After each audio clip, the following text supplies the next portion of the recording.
Hey everyone, welcome back to the channel. If you're a business owner or entrepreneur looking to expand your online presence in 2025, you're in the right place.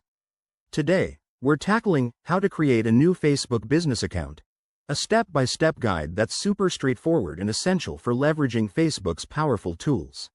Whether you're starting from scratch or switching things up, this will get you set up quickly and efficiently. First things first, head over to facebook.com and make sure you're logged into your personal account. If you don't have one, go ahead and create it. It's free and takes just a minute. Once you're in, click on the menu icon in the top right corner. From there, navigate to Settings and Privacy, and then select Business Integrations, or Meta Business Suite, depending on the latest updates for 2025.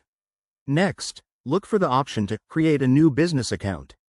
You'll be prompted to enter some basic details about your business, like your business name, website if you have one, and a primary contact email.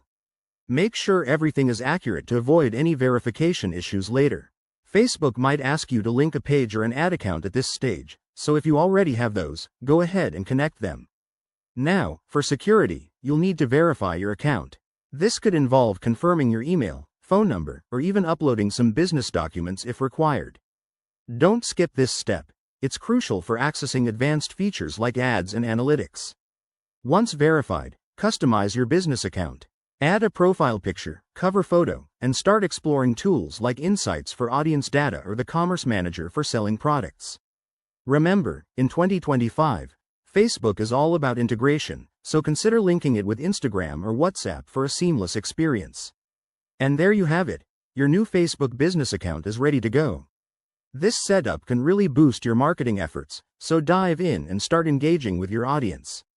If you found this helpful, give it a thumbs up, subscribe for more tips, and drop a comment below if you have questions. Thanks for watching, and I'll see you in the next video.